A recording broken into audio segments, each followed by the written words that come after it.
because of lack of regulation and other measures. And that's why it is important for us as an institution to dive deeper and understand what this is, and to prepare ourselves, especially the faculty members and other staff, to be well aware. So our theme is positioning USHG staff for the AI-powered generation of learners. Aware that this generation of learners are quick at grabbing technologies, so it's quite complicated that if we don't position ourselves, we can easily be manipulated, and we fail to recognize their competences, which are the key aspects of our teaching and learning. So to prepare ourselves in this era, besides Uganda's new transition from the old curriculum to the competence-based curriculum, this training is ideal and very necessary for us, especially. It is also a very strategic fundamental necessity for our institution, for the future of our teaching, and as well as to empower our lecturers in a way to harness this transformation from the old curriculum to the competence-based curriculum. Now, what is the situation like right now? Even at institutional level, also at workplace levels, graduates entering workforce are required to integrate and collaborate with technologies and tools, artificial intelligence tools, as part of their routine workflows. This is according to Roda. Now, as universities and academic institutions, we are not only just users of AI tools, because we are the architects of pedagogy and mentors of students' research, and we also have to be the sole custodians of academic integrity. It's therefore essential that we need to understand the challenges we face and the opportunities that they brings to our institution. From the redesigning of our curriculum, as I said, the curriculum has changed. We had a strict curriculum change recently by the government, and therefore, we also have to understand how to assess the students and guide them through the ethical use of AI. Now, what is the most urgent risk right now with the emergence of AI? Without making the process of learning and assessment transparent and visible, we run very serious risk that generative AI may replace or aid human intelligence. Many students may hide the pretext of AI and manipulate systems. Even critical thinking stands at risk, and also ethical judgments. So all of us, all which are essential for graduate skills of the future, we are prepared for the future development. If, in any case, we produce graduates with limited human intelligence and critical thinking, but with very high level knowledge of use of AI, that means we run a risk of destroying our future, because critical thinking and human intelligence is irrepressible. So that's why we need to understand this AI and integrate it ethically with the acceptable general use. Now, what is this AI that we talk about? Everyone talks about AI. Have the context. AI is actually an interdisciplinary domain which encompasses the broader skills from computer science, mathematics, neuroscience, the science of thinking, of how our brain works, the neuroscience, and also the behavioral science. So an AI is an artificial system which is able to perform tasks that can be performed by humans. So systems are now being built to emulate the human thinking processes, the human behavior processes, and the human activity processes. So this is what generally AI is. By creating creative tasks, there are some artificial intelligence systems, like in deep learning, which can actually do things outside. As we said, there are three types of learning. The machine learning, we have the supervised, unsupervised, and semi-supervised. So there are some AI systems right now which can do things outside the scope of what is defined. Now, in education, AI, we always conceptualize it as computer systems that are designed to interact with the world through capabilities and intelligence behaviors. That would think of it as essentially human beings doing it, as I say. So these are systems, artificial, the intelligence part, human beings, but these machines are created to think like real humans thinking. Now, we have the competence-based curriculum. This National Council has always, even Ministry of Education, integrated the CBET, the O-level curriculum. So this CBET is basically an educational approach that focuses more on what learners can do.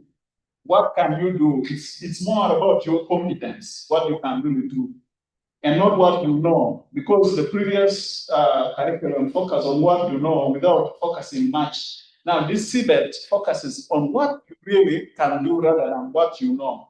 So it emphasizes learning objectives defined as demonstrable competencies. If I know, can I demonstrate? Can I prove that I know it? Or like personalized pacing and learning pathways, continuous feedback and demonstration of mastery. So you must be able to demonstrate and also align yourself with the standards of the industry.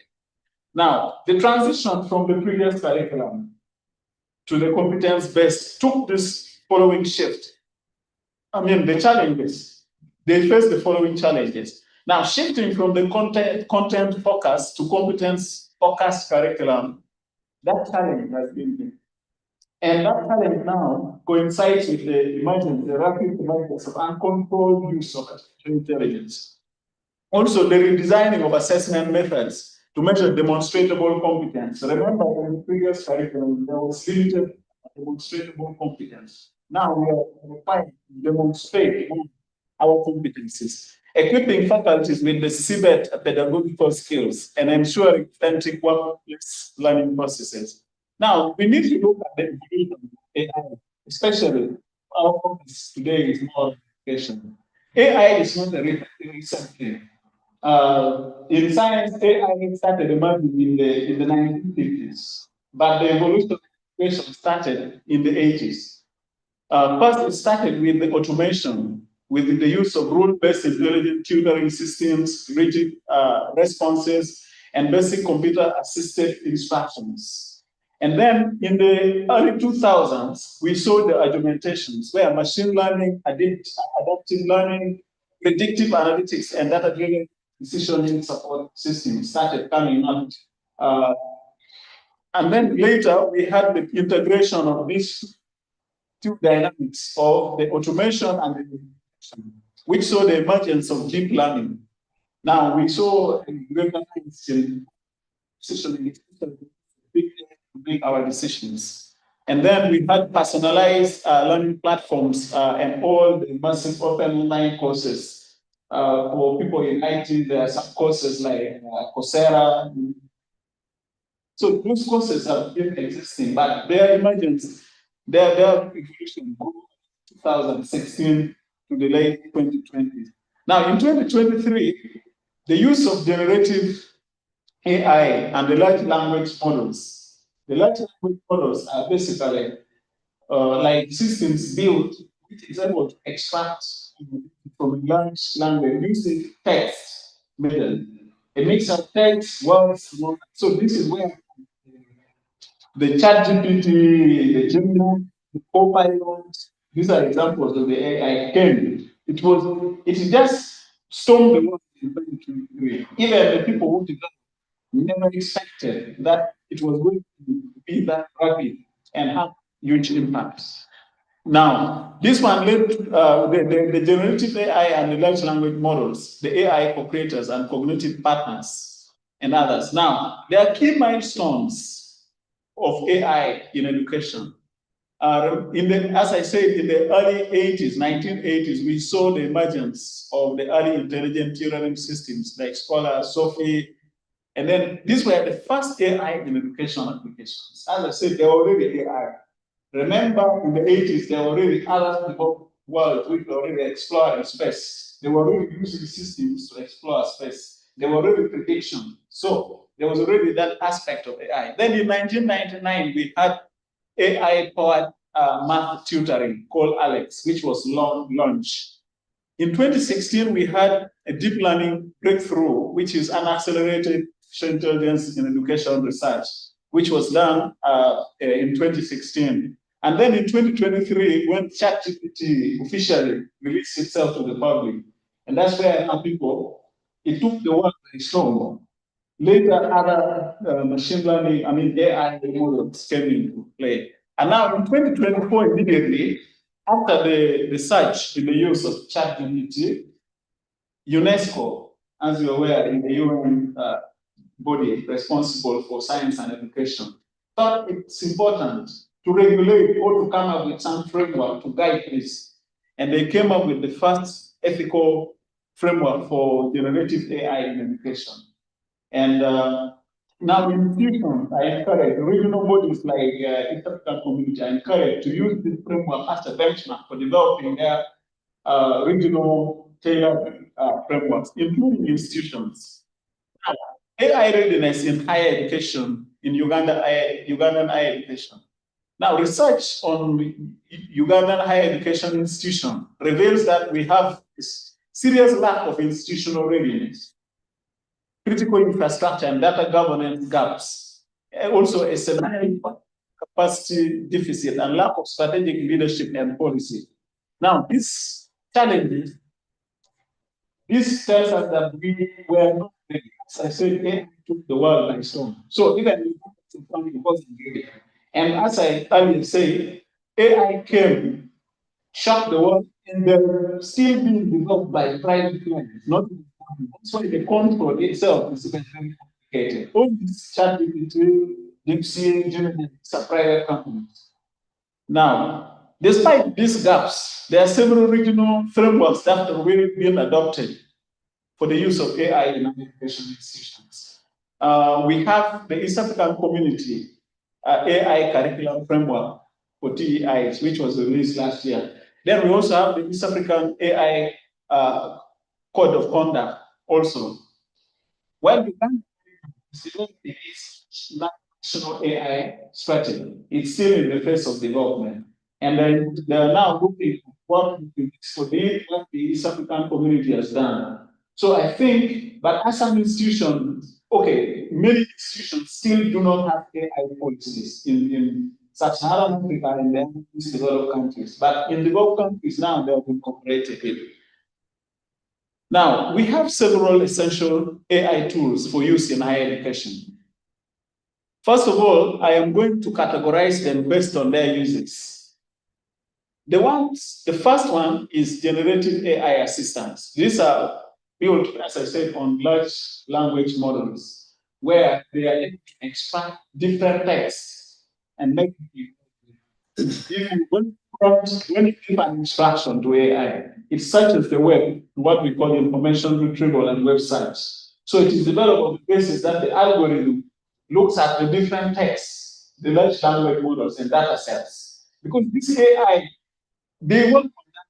They are not working abstractly. They search the web, ask the prompt your question, and checks the different websites throughout within seconds and brings you the result. Now, the result that it brings is the most relevant to your search question. Okay? But it searches the world, it searches the different. We're talking about maybe AI in education right now. We search on it on ChatGPT. It's going to locate the most relevant information and the most searched information, and will return that in terms of like its structure, the relevancy, what you search. So that is how they generate. So they generate answers from your prompt from the different websites. For example, if we search for, say, Archbishop, our Chancellor, Archbishop Raphael Pimonwa Rights, it's going to look at the different people, everything about him, and make a summary for you. That is the Archbishop of Guru, Archdiocese, also the church, because we post about him. So that is how this generative can work. Now, for education, we have some of the examples. We have the ChatGPT, which was the first open released to the public. Majorly in academia, you can use it. We have the free version and the paid version. So you can use it for brainstorming. You may have an idea. Now, this brings me to a question we discussed in the later presentation, that you are allowed to used in other countries now, in other educational institutions, you are allowed to use. But it's supposed to be defined thing. You cannot say, you can't just put AI and say they want to that topic. Now, which is that topic? It will either come back to you and ask you, but you need to be specific. So, for brainstorming, we have an idea. You can brainstorm and think it better. Then we have for content generation. You can also use it for generating content and for summarization. So there are versions of paid and free. We have also Microsoft Pilot, which has been incorporated in Microsoft releases. When Microsoft Office, the Office 365, Office 2021, Office, all these offices, they have been incorporated in. When you see your browser, Internet Explorer or Edge, there's already incorporated in it. And then we have Cloud. Cloud, this one is like a website. You can actually search. You can also get the application. It is majorly used for detailed analysis and research support. There are also two versions. Then we have Gemini. Gemini is for Google. It has been incorporated in our Google Workspace. For us who you have the university email, it is part of the university email actually. When you look at the apps at the top corner where there are different maybe dry photos, you will also find Gemini. And then now the second category are for research support tools. We have Elicit. Elicit has an online, maybe a website as well, but also an app. You can use it for literature review or for research synthesis. It is important because it accelerates your research literature review capacity. And then we have the Sky, is for citation context analysis. Sometimes people generate things with the ChatGPT, and then if somebody critically looks at your data, the references doesn't match what is there. Because there's an assumption that data is perfect, but then it is what you come. So sometimes they pick up things which are not there. So for you to refine your citation, you need to look at type. This is just one example, but as I said, there are several other examples. Maybe you come across others. Then we have consensus. Is for evidence-based research finding. So it supports structuring, especially for people in research, section of discussion. How to structure your discussion. It's very important with the discussion. You have to get finding and what previous papers talked about. Then, in academic writing and editing, there are these AI tools. Sometimes people think it supports you in terms of enhancing your writing. Okay, like grammatical errors, it checks the structuring. So grammar is also used, and it is used frequently here. We have the free version. But for you to have better experience of this, if you have capacity, you need to purchase, you will have better. Now we have PepperPal, which is for academic writing support and editing assistance. Then we have Quillbot. Quillbot is important for paraphrasing. Usually they say you should not leave the word for somebody the way it is. You need to paraphrase, you need to make it better.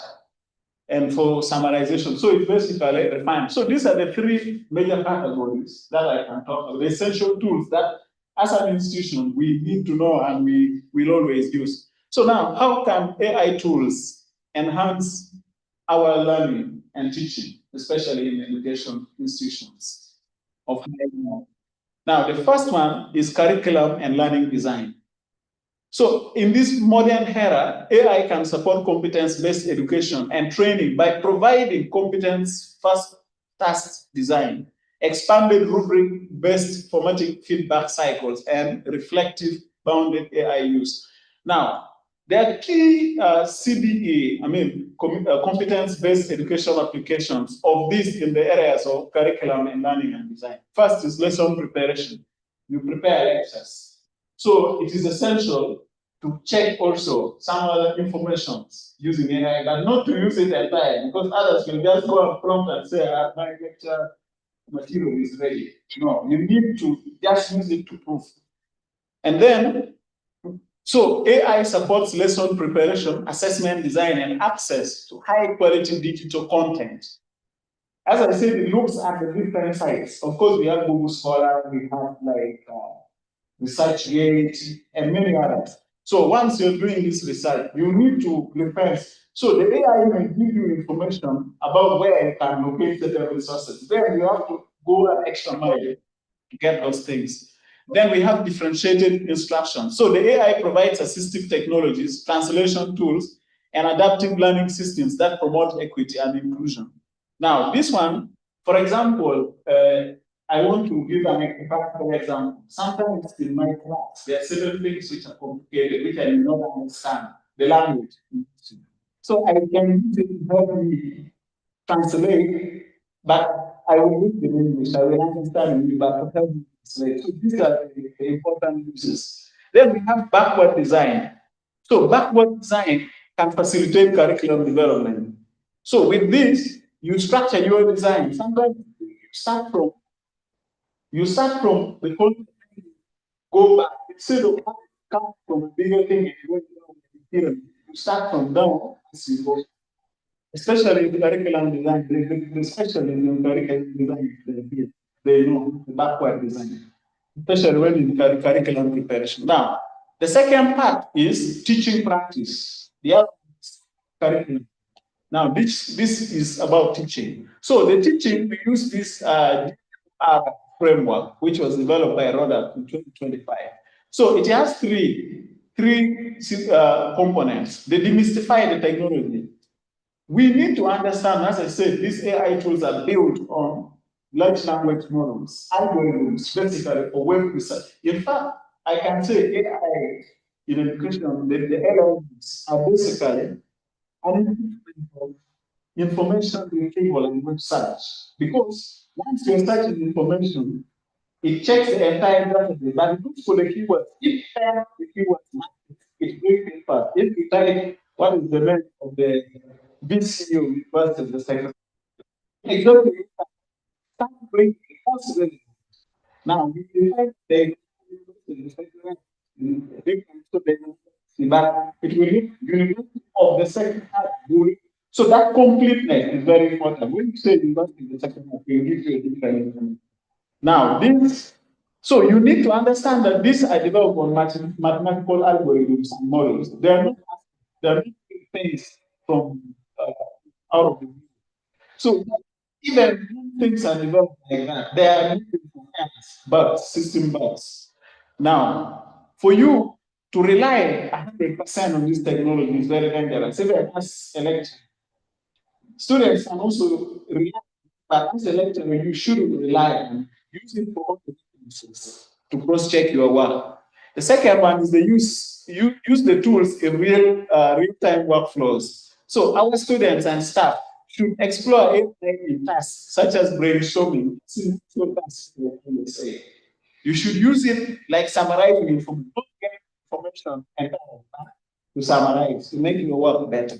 And then lastly is to reflect on when and how to use AI. AI is there to say, but you should understand when how to use it. Understanding how to use it will make you go off. Don't explain elements that are lecturers need to be very vigilant who's checking students' work. Because sometimes some students are smart. As I say, this is an AI-powered detection of learners. They're very smart. Some of the things we are talking about, they have even gone. Now, the third part is about the formative assessment and feedback. So, a university in Amsterdam, in the Netherlands, their framework emphasizes that AI fraud is difficult sometimes to detect, as I said, because now we are dealing with AI-powered derivation, DLCs. They're fully powered. Now, AI detectors sometimes are unreliable. Like sometimes we have maybe softwares that we think can detect errors. Sometimes they're even unreliable and must not be relied on. So instead, assessment is better approach. Regular feedback helps monitors the student's performance. So AI formative assessment includes these are the things like grouping-based feedback cycles, regular low-stake checkpoints. There's 7 checkpoints that you develop within yourself, and AI-assisted feedbacks on drafts, and then the process documentation. Some people to you in answer. For example, if some a lecturer in IT failed, there is discrete maths. Someone comes with some answer, and then you find the person has no formula. Yes, it is correct. So you can manipulate through even the steps may be steps. So this requires vigilance. Now, what are the best practices for AI use in competence-based learning? So Uganda's higher education is transitioning, as I said. We are transitioning.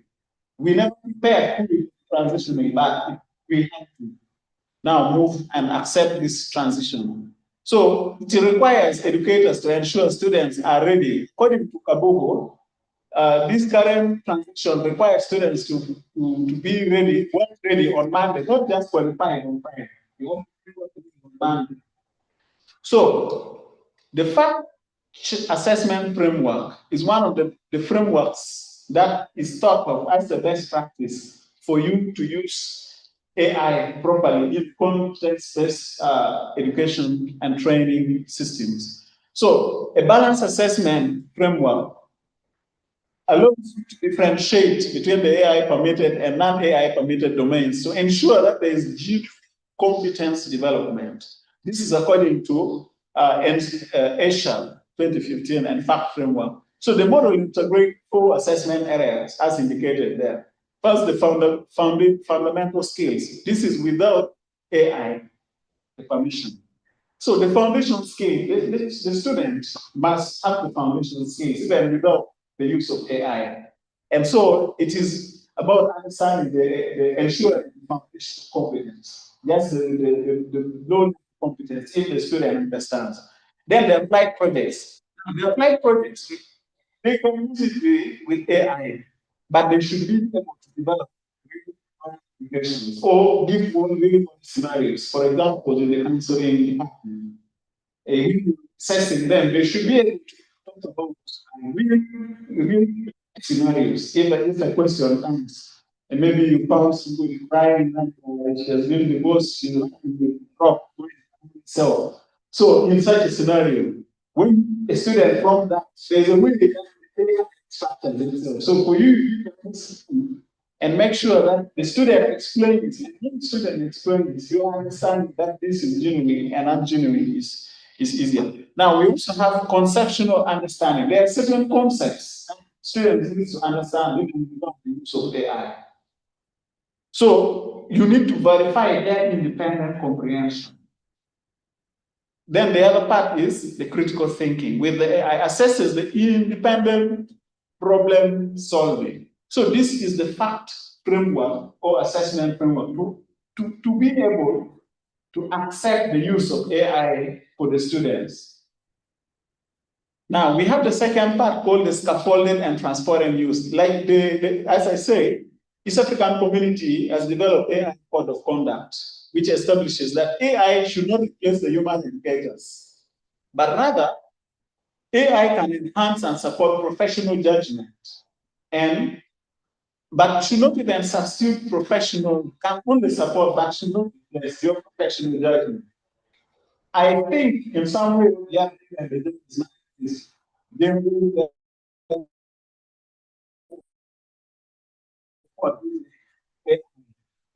so they look at these and once they look at these they're supposed to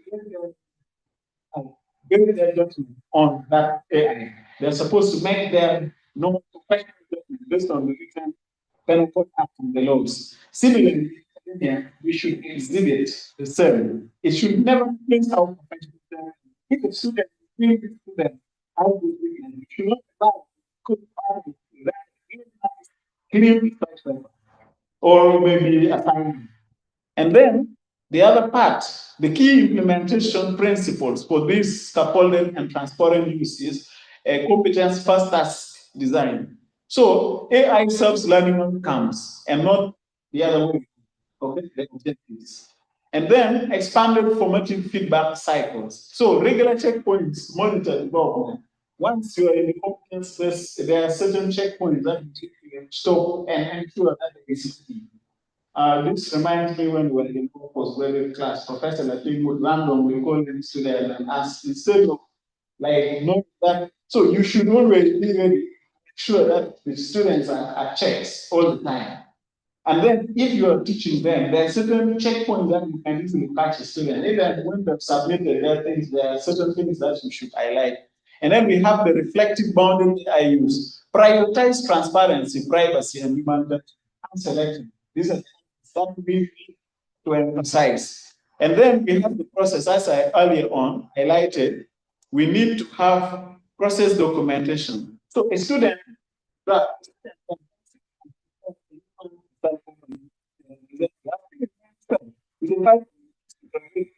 we have special projects happening. So now the issue is, can the student use the first draft, then the concept, and then proposal, and then get back? If the student they have not been done, now this one is clear part of the because these steps are convoluted in the sequential, so you can't skip it. So these are the things that we need. And then finally, one of the things that we are doing today is we are supposed to have developed our staff through the AI literacy.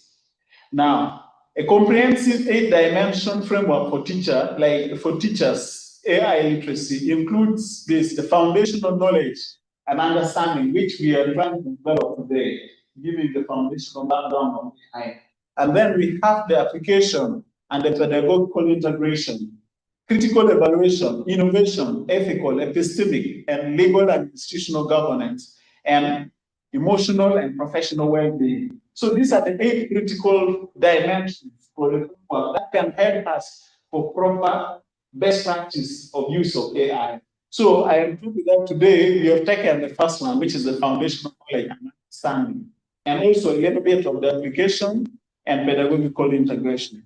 Now, there is this area which is critical for attention and all the staff in this event. The first one is the illusion of understanding versus genuine competence. Now, Williams suggests that the illusion of understanding and stylistic coherence replacing epistemic soundness. So, AI-generated content may create the illusion of understanding. You may assume the person has understood properly. And then you get high scores on AI-assisted work, but it doesn't really correlate to the student. You mean a student present for you work and start, but even the way the student, so maybe the work here. Most times, a student who has done something may fail to either explain the work you share or the work to be out of context. In this case, they may ask some specific area, but they are and if I ask you what is machine learning or in agriculture. So I'm specific in agriculture, but the student will start bringing other things which are not in line with that. So you definitely know that the student, so this is the lecturers has to be very careful in this. So what the lecturers must watch for, first of all, the red flags are surface level sophistication. And a student explain their own. That's one thing you can really know that this AI. He has used pure AI.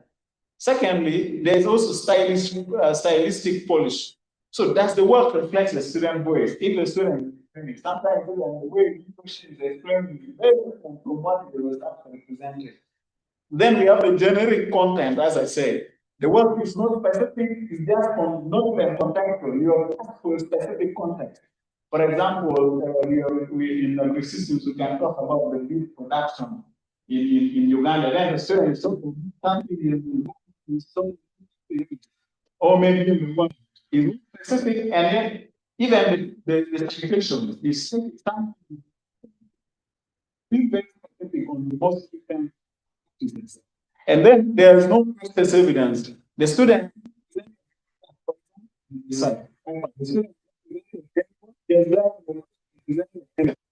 so this, in that regard, we can know. The second one is the crisis of source reliability and critical thinking. So as sometimes the source of our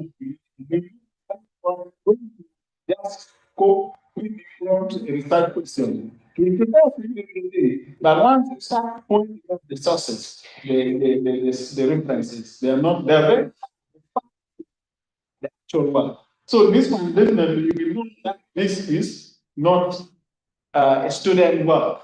Now, the generative models are trained vast data sets from the internet that may contain gender, race, socioeconomic, and cultural stereotypes, and some bias. Now, which can lead to discriminatory outputs and biases in persons. This is according to also Williams. This is exactly what I say. Sometimes it doesn't rhyme. Okay, so the lecturers has to be vigilant in the following areas. They require verification of all citations. Once the students something, they deliver give them assignment. They need to verify. Then the student needs to explain. Not just coming in and then saying I got 10 out of 10, 20 out of 20. No, they need to explain because now we're in a competent test. Can the person explain without the book that you know what it's talking about? And then also explain the process and their reasoning. Now, Williams also further says that AI lacks academic grounding, critical evaluation. This is a key and risk bias or epistemic homogenization. Consequently, human educators must remain arbiters of knowledge and instructional decisions. This is your key role as a lecturer. You need to maintain the professional judgment. You're a professional, so your judgment must remain professional. And also, your decision, instructional decision, must take precedence over any other thing. And then the last part is the risk of over-reliance in the skilling. There's what we term automation bias, the tendency to track AI outputs without critical evaluation and cognitive offloading, according to Gali and et al. So the lecturers must design assignments that require demonstrated knowledge. This is really considered. I think our programs have been submitted for review. I mean, by the National Council for Accreditation. So we are prepared, say that. So this is one thing. Whatever course or program, academic program, the course we are lecturing, we need to have an understanding that at least there are demonstrable in our outcomes. Then there's also regular oral work and in-class practice. I like when sometimes I see the counseling students sitting under the shade, they're having discussion. That is more, you can easily understand follow the understanding of your students. And then we have to emphasize critical evaluation and ethical reasoning and assess, as I said, process and reflection, not just the final product. We basically focus more on the final product, but the final product may not show exactly what transpired in between. So for now, this is what I prepared for you. Thank you. If there are questions, there are areas that you think we can discuss more, I am available. Thank you. Yes, we are very familiar. And in this time, we can give our observations, explain things in various ways, that the way we have picked it, then or you ask questions so that we share. You're welcome.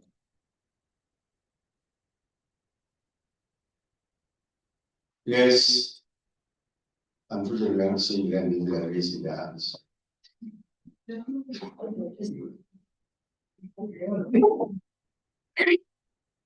you hear? Yes, observations. Thank you. Yes,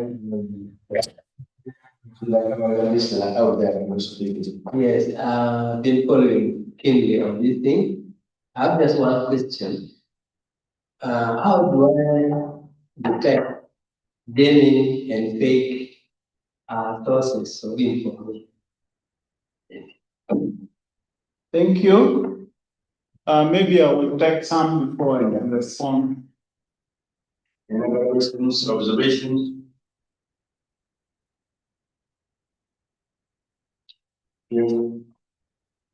Yes.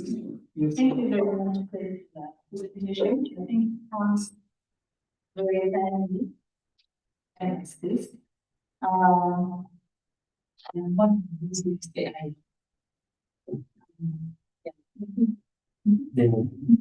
Yeah. So I think already to build on what is very important is usually for us the lecturers, it will not be easy for you to detect that the student use AI if you've never interacted with it. So the first step for us is to all try to point ourselves with a different AI tools. For example, like ChatGPT, I know because it's free, a lot of students use it. First, I experienced it in my class when outside found that everything, and you see the facts. So maybe more size this. But you also was never interacted with AI before. Not sure that that student is there. Then secondly, I would also like to add that AI hallucinates a lot. I think it's in that even when you as a lecturer, you're using it as a tool, is your work, your lessons and all that. Still, you know that the resources and usually ChatGPT hallucinate. In that way, it's restricted to only by sources of information. So if you just put your prompts openly, definitely when you hallucinate and it's going to give you all. But this is sort of a request to the IT data and probably the administration that is very important to have a discussion of evidence. When we the national council or the ministry need to start working on something about because in this way, for example, if I get a student who has 705 or a poster and everything is the students, how do you go about that? So we need such a policy to guide us in also guide the students and let them know of the repercussions that that will come from this. I think it's free. It's on a platform for very intense 6 weeks course. It's as long as you're it's free, but it's very beneficial to anyone who ever wants to use AI. So you think we need for yourself, but also it teaches you a lot about it that you can use it now as in your position as a lecturer, as an administrator, to really see what how AI was used was ethically and all the guidance. So maybe as we wait for the continuous capacity building that the IT piece, we also take it upon ourselves to really learn science, to take up some steps and Thank you. Lucy, we saw your hand up. Lucy, the quality assurance officer.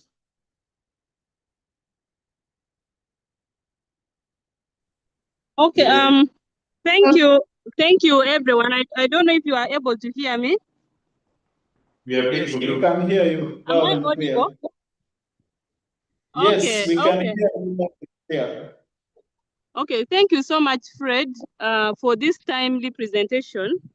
I think this has come at a very crucial time that we are starting to implement the CBET programs, and there is need to empower our staffs and so that we at least have some level of readiness. Bearing in mind that the current generation of students that we have, they really use AI a lot in so many things.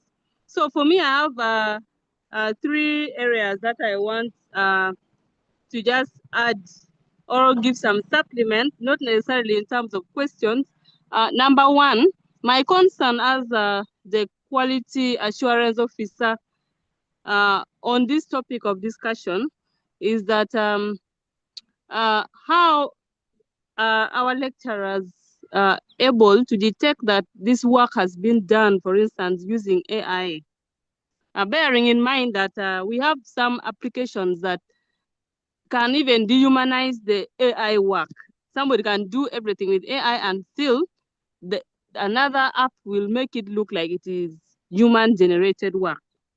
So for instance, if you're supervising a student on their research work, I think it would be important to take the student through step-by-step stages of research work. Because you realize, especially for the supervisors who are working with students, you'll realize that some students will come to you with proposal which is ready. And yet in actual sense, you are supposed to start from identifying the topic, the problem, and for instance, objectives. So it should be easy for us as supervisors to detect that we did not agree on these objectives. Try to change something and see if the student is able to cope up. You realize that some students will argue they want to now stick on that because they're already using a lot of AI to do it. And also secondly, the issue of referencing.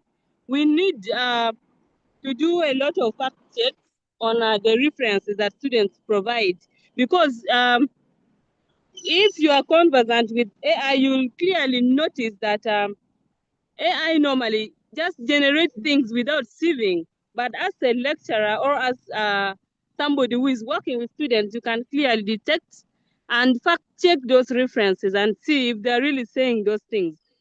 And also work which is original, for instance, you can clearly see the student's voice or the write-up and everything.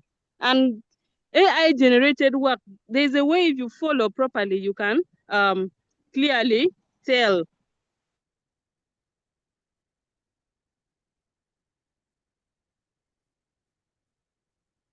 That's good. We can't hear you. Have we finished? It looks like cannot hear you. Any other comments? Yes, Innocent.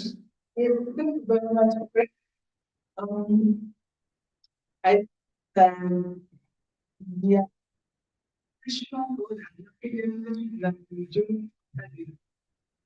Hello, staff in boardroom. Can you supply a microphone to the person who is talking, because we can't hear you online? Thank you. Yes, sir. Thank you. Okay. With regard to that,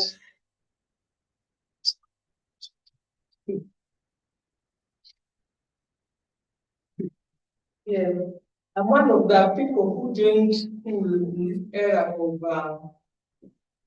AI. I don't know whether we are the lucky generation or the unlucky one, but I think important issue by to guide students. The students keep, trying to return to students that okay, AI should be how we can use this thinking now, how it will help us work better. Then one manager told us that okay, maybe you got later as academic witchcraft because but have to say and we should see that it is a good because the project that each month you cannot do it in one part that I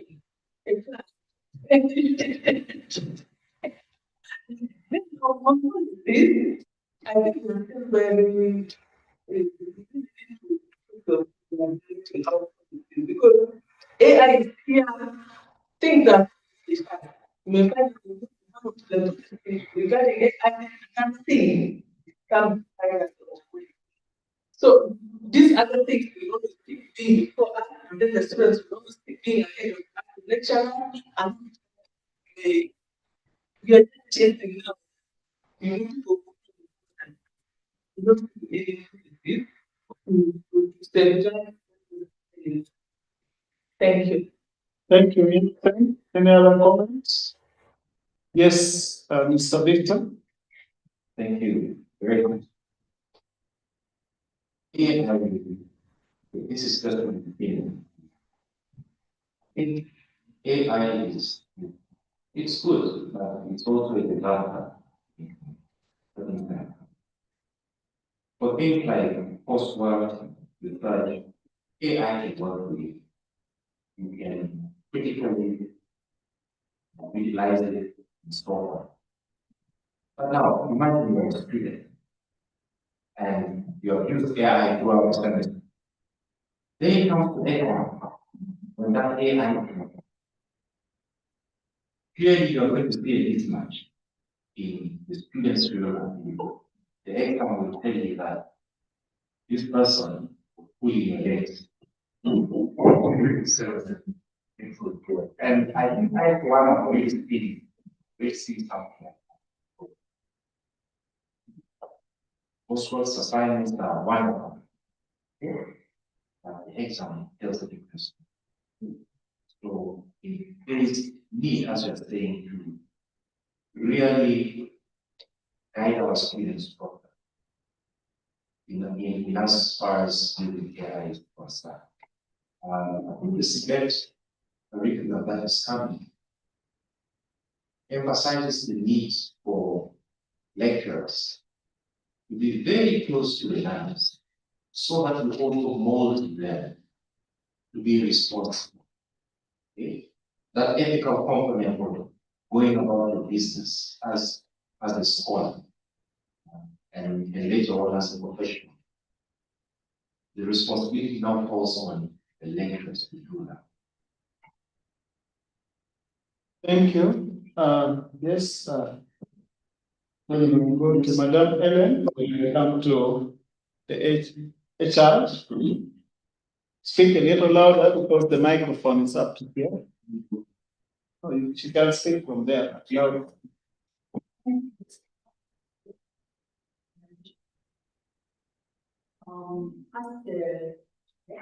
I think how can we detect that this student has this sorry. It is kind of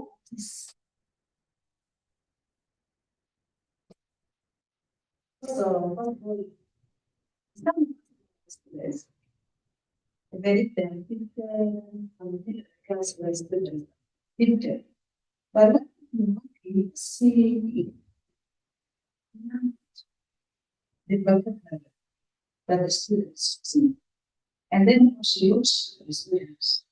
The reason I see the between what the student is presenting with the very question of us, the context. Sometimes it is so artificial and it not relate. This thing is coming. I have experienced that. Two students tested one during market, and I don't know. I'm going to repeat just like I was actually. So they will repeat. I presented it to my supervisor, it was coursework, and they were very repeat. So I think this Madam said, I think we need so that when start reading, we discover that the students are presented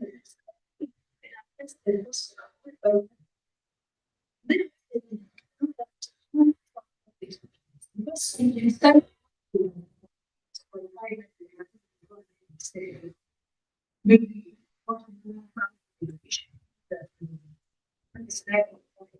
so I think we need to think about this.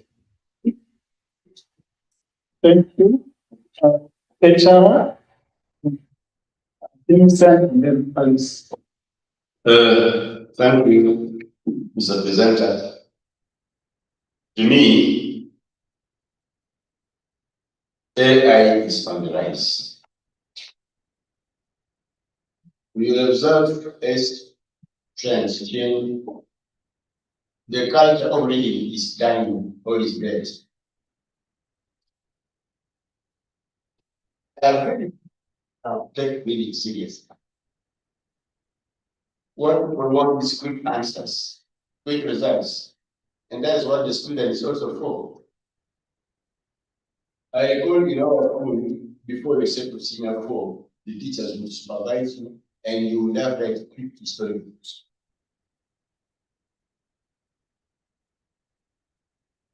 So the kind of reading, then AI will take over.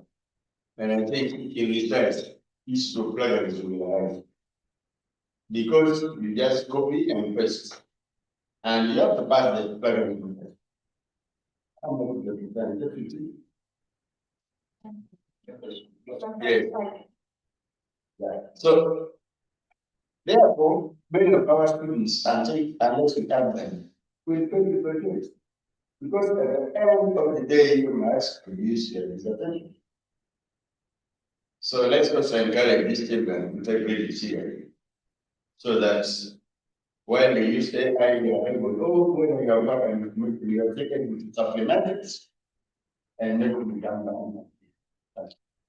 Thank you. You understand? Alice and Cassiano as the book towards swine the program. Again, I still don't want to speak on the side of lecturers. I think it's not only the problem of the students. There are also lecturers who heavily master one thing in AI. They just put the thing down and tell us how this person use AI. Then, I've got you.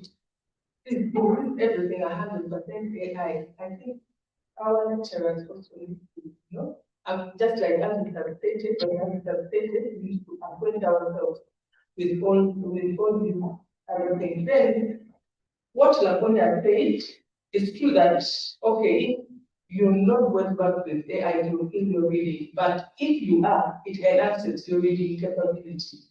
Because what I know, there are AI that, like when you go to Google Scholar, it can give you the book.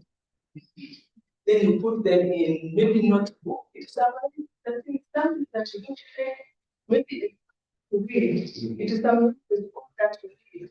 Yeah. So here, this is that. So Thank you. Still maybe how we can detect that a student has used AI. One of the first things that you see are the citations. Most times, especially the ones who need AI, they don't know how to where to write to cite the citation. So you find a student giving you a 10-page document, the citation in there and that's one way. Then secondly, sometimes in a paragraph, the citations will come maybe 5 of them, but the citations are supposed to correspond to that. So also that's one of the things see it, and most of these that's why to elect time for you to detect and not just but someone has written the topic start then for the test is how the first place where you right most important if you don't know results from ChatGPT look like you can say that the student use ChatGPT you need to upgrade your profile. Then maybe in response to what Gibbs was trying to bring AI is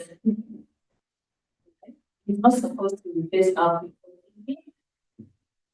And what we do as lecturers, to me, I feel is guide students who can use this story to maybe make their life easier, better, improve their writing, and things like that. Because if you go to that project, it's going to give you too many that you can't choose from. But if you go to the what you have, just like previous bring in your idea for you to as a tool to guide you to what to improve on it. Personally, I don't enjoy students to just like in AI and then how you personally from the way then put it there to improve the English, make it Italian. If the document is supposed to be 100 words, then you It will help to reduce what is written in your 200 words in a way that is medium. Okay? And then the next topic. If your content is that big, yes, you ask for it, but then you want to take it to it has shown results. Now you can make that move. And then you make it the video. Otherwise, if you just copy, take it there and yes, you finish your month, finish your PhD, but at the end of the day, the work you will for your critical thinking abilities will be and so it is upon us to guide the students by we should not fully it is just a tool. Okay? That's Then get it from your sister. She's online, and then Michael K. Mungo.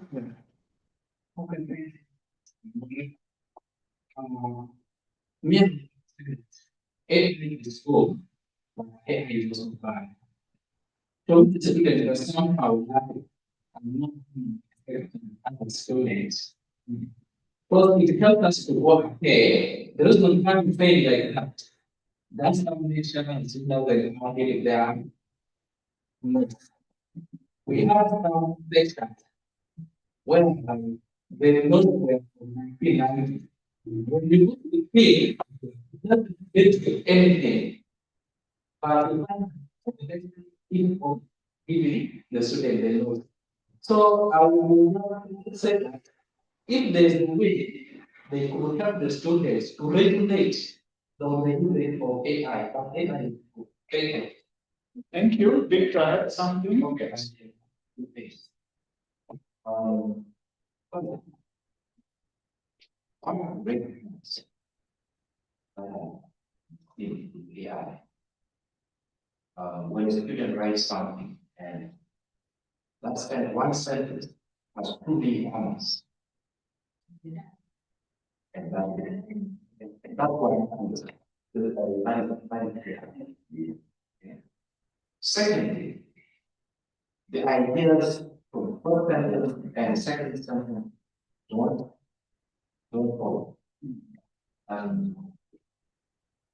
So those are two of the things that two of the ways that we use to protect someone else over the relying on. The second thing I want to say is this communication is very good. It will help us a lot if we came to some kind of common agreement that from today onwards, this is what we should do. It's not necessarily a policy, but just a common understanding between the lecturers and the students. Okay, might as well embrace AI. We should not going about this. Thank you. I requested your sister and Michael to say a word, then we can hear from the academic registrar, and then quality assurance, and then the dean farms, and probably the dean pass and the VC before we conclude. Okay, good afternoon. Thank you, Fred, for that. Do you hear me? Yeah. Yeah, thank you so much for the presentation, and I feel it has given us some good insight into AI. Maybe what I can talk about is about mainly that I think we also need to guide students in using most of these tools, because I know some students are actually ahead of us, but there are a few who come in when, especially the year ones, and they're not sure of what to do. They use AI, and actually AI can be fine-tuned, because I can try my very best to kind of humanize it. So most times when the students are still new, they're not aware of these things. So I think guiding them too would be something very good, not to keep taking us backwards. And then apart from that, I think with CBET, we are very lucky now that especially the year ones who are joining us with CBET, it is with the assessment, there's how, whether you've used AI or you've decided to go elsewhere, but of course AI always comes in. It makes it a little easy because as you're assessing a student, they do the work, and most times that practical bit, especially in ICT, they have to do some bit of presentation. Whether you've used AI or not, you have to present and tell us, if you've brought in terms that we don't understand in your assessment, you have to explain and tell us how it comes in. So I think the assessment, if we use the CBET way, we'll be able to catch them, and they will also be able to know that we know some of these things, and they will always try to reduce the use of AI. Thank you. Thank you, Michael Kemondo. You have a word to say? Yes, thank you. Good evening to everyone online. On my side, I wanted to bring about quality in research, especially what the head of quality talked about, Achiro Lucy. Yes, AI, as they say, AI is a tool.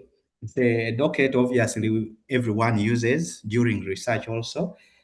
But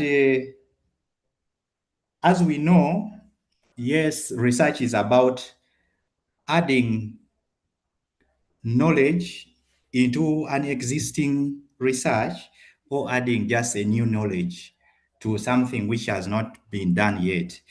So I think as supervisors, we should follow all the, should I say, the 4 parameters, especially from introduction, literature review, methodology, and results and conclusion maybe. Guiding them each from the start. And as a university, I think we should, or as a faculty, not a university, as a faculty, because each faculty might have different citing style or referencing style. Obviously, most commonly used the APA and the IEEE standards. So obviously, with the AI, it won't give you search. It will just say quote for you a number, and it won't give you all the referencing things. And then coming to classwork, obviously, Madam Topis has enlightened about. You can give them coursework, and then the students should explain how they came about with it. And then practicals, like in our class of ICT, obviously, for memory retention of knowledge, obviously, mostly we consider practical bit of it as the best way from the theoretical way they follow. Thank you. Thank you. Pamela has dropped off. Moses, if you have a word, now is the time for we can think of this we summarize. Moses? Yes, please. Thank you. Yeah, thank you. The presentation was very nice, and I'm happy I've got a good insight into it. I just want to appreciate the presentation. I don't have much to say. Thank you. Hear from the AR. All right, thank you, presenter and members. I think I would like us to understand that there are really two groups. There is what we call the digital natives, which are the students. And then the lecturers that are the digital migrants. So it's good that the lecturers and the digital migrants understand these tools, because they're here to stay, they're not going. So it's just upon us to understand such that it helps us guide the students do their things better, because learning is for us to get the creativity that will help us to do the real work when we go to the field, which if the students are not guided properly, they will not be able to do the work on the field. So to me, I really concur with what Mr. Victor said, that this meeting at the end of the day should help us to fine tune what next, or what can the university do. So to me, I would say lecturers should therefore get back to the traditional ways, where after teaching a class, because it's a CBED or it's competence-based, after teaching a class, you examine, you give exercise immediately. And that exercise, so you record, and that would help at the end of the semester. Thank you. Thank you. Let's hear from the quality assurance as we head towards conclusion. Father will speak, then the BM farms, and then BM pass, and then we now give it to the BT to conclude. Thank you so much, everyone. I was thinking earlier because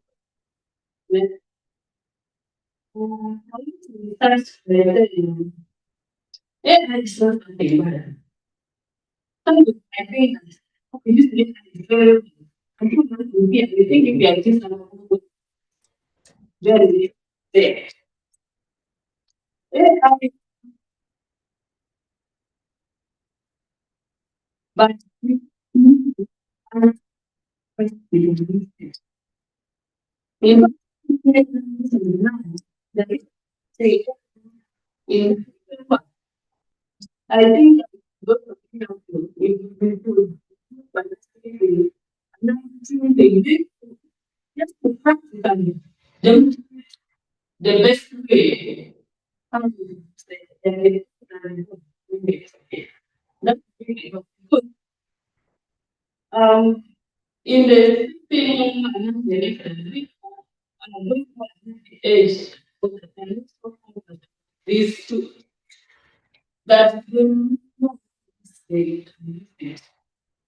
what the content sometimes is not how is better. Sometimes we are making reviews on and headache. We still have this is happening. So if we are able to use the iPhone, it is an important. And this is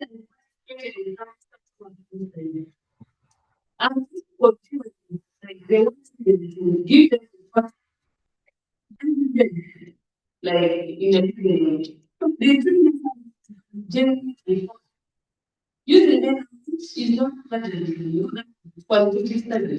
And people so then this you can like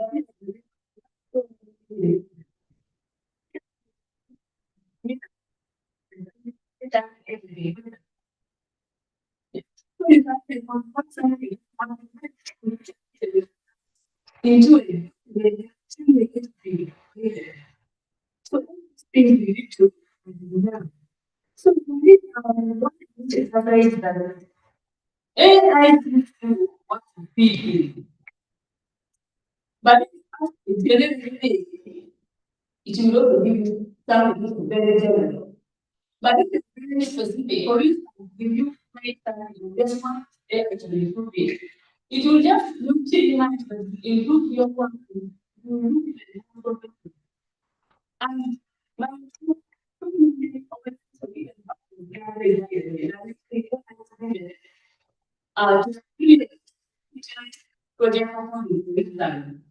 even for recruitment, assuming one family, 10 people to recruit, and go to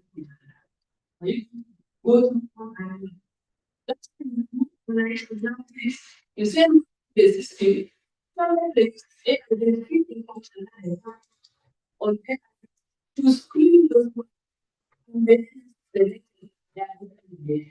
we need to just let's say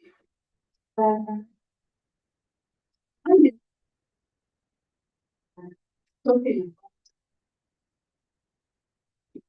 I can let the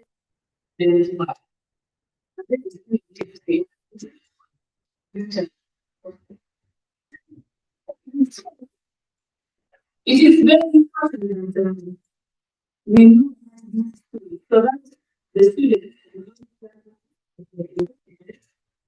but you don't think of the inside to start teaching. How do your you know the so for me I think to use it but to me I think the quality of output which the quality is very we just need to improve them students so that they can go from the I'll say this meeting for this it's for the student. You only need to start the student this one for the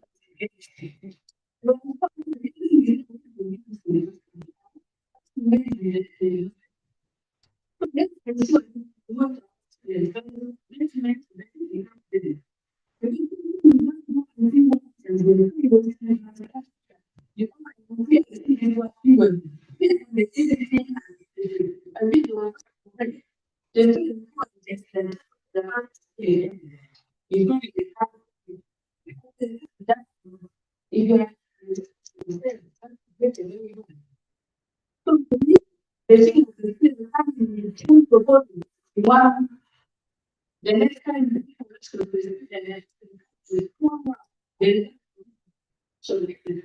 without checking, I still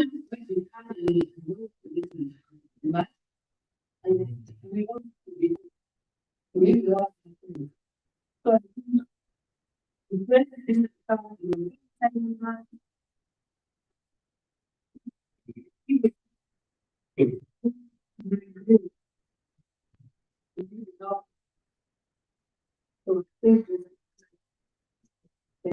Thank you. People, maybe last word from me is that the question is not on students should not use or should use AI, but to what extent? That's the question. Yes, I'm not talking to you. Thank you very much. One.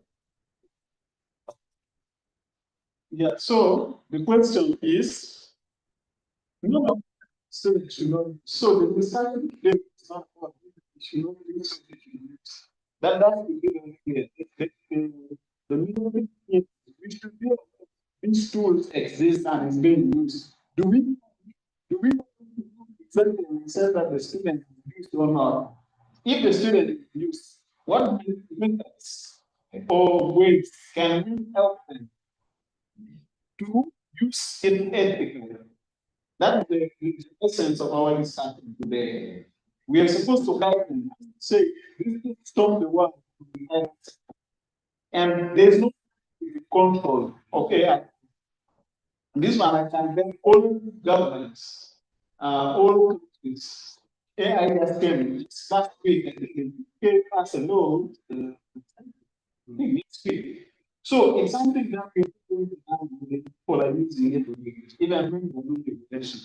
I agree with the fact that we have to, as a university, as a university, we have to now pay for the policy. However, the policy, as Innocent said, it must be fast track because things are happening so fast.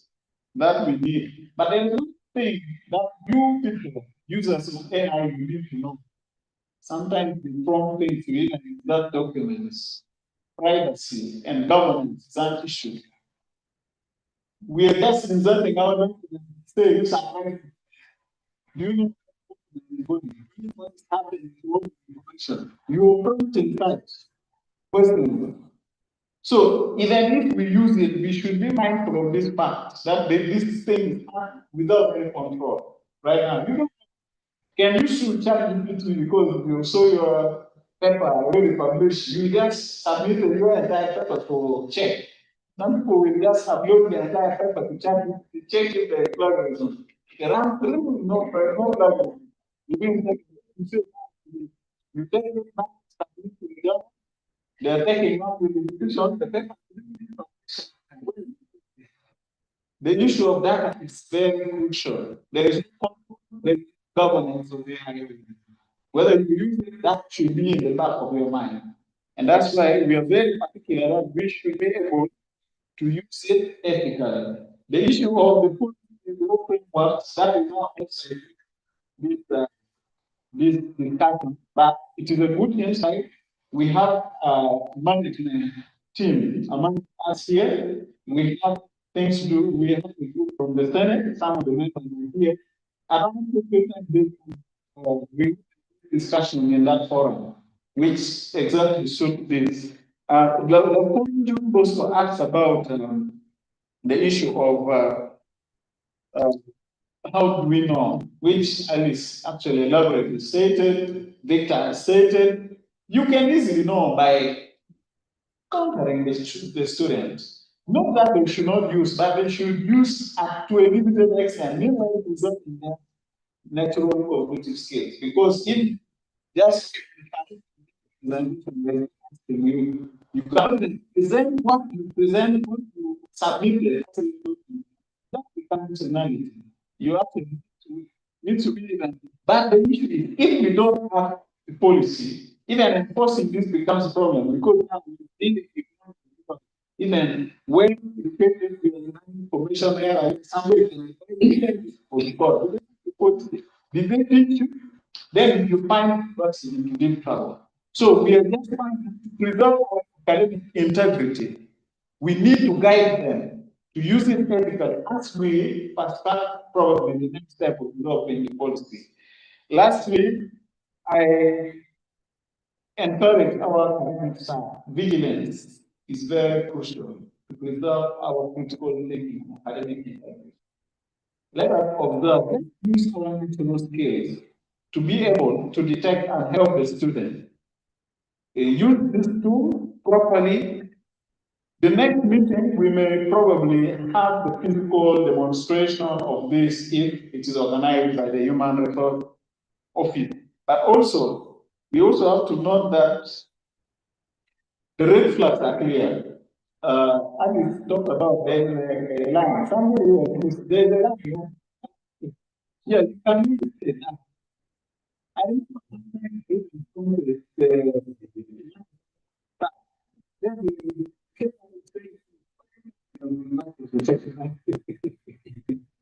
yes. So the information about the only issue is if you get something from it, go and check the book. If they follow that reference and check. And that's how we don't follow they also check. If somebody is cited somewhere, they go to the real in this this person. But if it's supposed to, it's a support tool. It's supposed to, AI is supposed to only support you, but not do what it's supposed to do. That is my message to you today. Let us use it ethically. We cannot avoid it, but let's also understand its structures and now with this, I take it back to the dean funds, then the dean funds will pass it on to the dean first, and then the VC will conclude. Thank you. Thank you very much, Fred. See us at this fun. But just saying, the note of everything. This is one thing. 2 days ago, somebody went out, I think the Uganda musician, something about the generator, has come out with see, now in our industry, some people idea at the beginning, it was not very person because but people enjoy the AI, and they are very different. You enjoy it, and nobody AI is there. What is there? I need to check that thing is there. The person is not looking whether the students can use the AI. In any case, we are worried about their one. We can be. They are even better at probably AI than us. They are far much better. Now, in one the Dr. Stephen Opio called, they have a research in the AI generative AI era. Along the way, they have the generative AI, then they have the AI. Generative AI will be the one that is very strong, the one that you don't think all position or everyone to begin with that. You need to attend even even meaning that you're thinking of your phone. You don't when you last day I finished, somebody shared with me yesterday the book, I think in May, read and quickly for yeah, I compared you to the Bible that was later to the Corinthians. That's what for me is very ambition. Like I was the Pope would come out negative, but what was saying was AI is fine. And two, we need to look at preserving the human intelligence behind it. And for me, that's why how do we preserve the human intelligence despite now listening to Stephen, very good. It goes for lecturers who are going to that you're going to go the extra mile. Yes, no, you we are going to give me a very assignment on how to enter and answer people. Then yeah, quick book. You know me. Yeah, you know quick book. Oh, you read for me a very good doing now. You don't you one truck, you take a truck to be mechanical, you give it a picture, that is going to be yes, it's going to be a bit of more effort, a bit more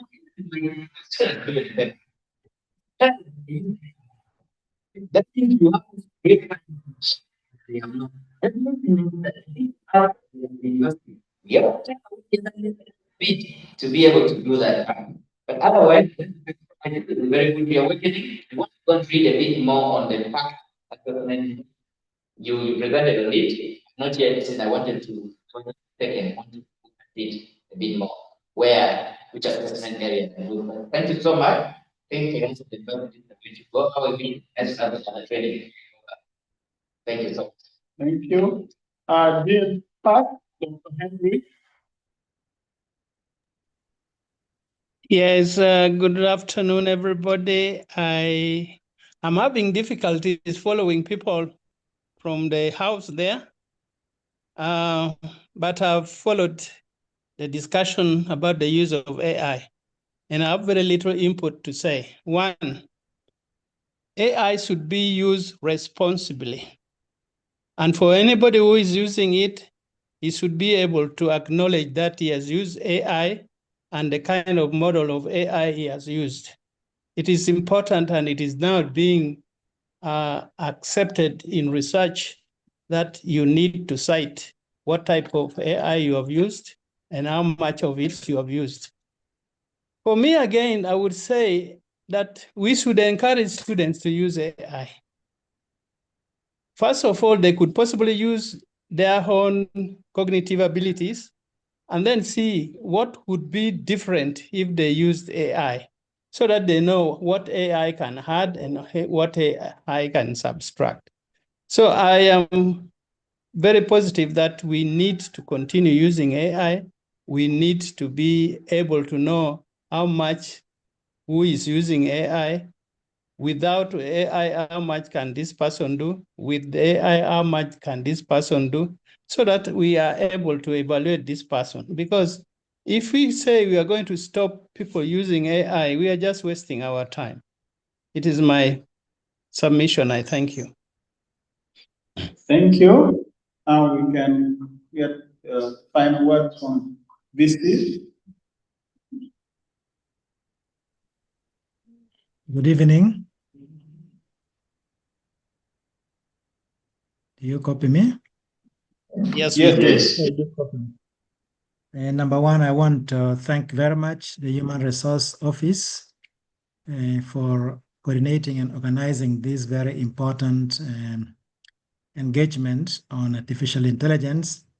And a great thank you to Fred, who has done his own research and also given us a very good presentation. Thank you so much. I also want to thank all of us who were able to give our times to participate and attend and listen to and give in our input. It's not that we do not have work on our desks. We have lots of things to do, but I think we also realize how important this topic and this discussion is for us. Across many of the screen pages, many of the, should I call them the slides, there were these words. The question is no longer whether students should use AI during learning, but to what extent? And I think this is a good point of reflection for all of us. And for us as an educational institution, we ask ourselves, what is our concern?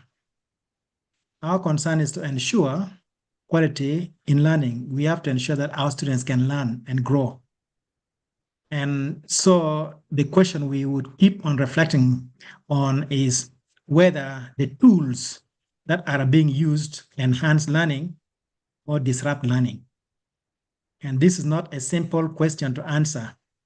This is a question whose answer is discerned through the processes of engagements with the tools. And especially when we have not even exhausted the understanding of how the tools work or the potentials of these tools. Yes, I know that in the business world, people want to focus on productivity, and productivity is important. We want to see results, but there is a lot more than just productivity. I believe that for us, also as a Catholic institution, a Catholic founded institution, the human person should be at the center and at the core. The question that sometimes I ask myself is, are we sacrificing the human person, or are we sacrificing even the human intellect on the altar of technology? This is an important question, because certainly technology can help enhance and is also generated out of human minds, but maybe the minds that generated those technologies might be the minds that benefit from it, unless we encourage our students to learn and to use the tools that are available optimally. I fully agree with the discussions from most of us that it's important that our students should be exposed to these tools, should know how to use them and to use them responsibly. Sometimes in our discussions, we seem to have, I don't know, words that show a certain negative attitude towards the use of technology, of AI for our students. We shall catch them, we shall catch them. Catching them, that means they're doing something wrong. Yes, maybe they may choose to use technology not to do their work. So they choose not to think. But I think let us try our best to see how we can empower them, aware that we ourselves also need to learn more. I want to thank Fred because what he has given is just an introduction. For most of us, just introduction. And I think this should just be the beginning of many more other discussions on this topic and many other topics. I also want to encourage this is a staff development process, which is in-house and which is very, very significant for us. So I believe that the different faculties, the different departments can look also into this, even into some areas that can increase our own effectiveness in the use of the technologies available, whether AI or not, or understanding some of the common things that we have to deal with, dynamics of tension in, say, a workplace. All these are things that we can benefit from presentations, discussions, workshops. And this is one of the marks of an academic institution. When we do these kinds of things together with the lectures that we do with the research is what makes us a university. And so it's not just only for our own benefit, but also for our own identity as an education institution. So I want to thank you very much, and I hope that more and more of these and other kinds of presentations will continue to take place. I don't have much more to say. Yes, there may be standards set by, say, National Council for Higher Education or by other regulatory bodies, but also for us as an institution, we should be interested. What is that we want to achieve, and how can we assess that? CBET gives us a great opportunity because what are the competencies that you expect to get, and how can you demonstrate, or how can you determine or assess those competencies? The question still remains for us as an education institution, remains for us as educators, remains for us as lecturers, as those accompanying the students, and as learners ourselves, because we too are learners. So I want to thank you very much, and I want to end here and thank all who have participated in this. And am I supposed to declare it closed or what? Yes. Yeah. Thank you. Okay. Even though I did not open it myself, now that I'm being given the privilege, I'll declare it closed as we pray in the name of the Father, and of the Son, and of the Holy Spirit. O Sacred Heart of Jesus, filled with immense love, broken by our ingratitude, and pierced by our sins, yet loving us still, accept the consecration we make to you of all that we are and all that we have. Through me, may everyone I meet this day see you, Lord, feel your presence and experience your love. May I serve you by serving others in your name, making all that I do a gift of love. Amen. Amen. Almighty God blesses the Father, the Son, and the Holy Spirit. Thank you. God bless you all. Thank you. Very, very, very. Thank you.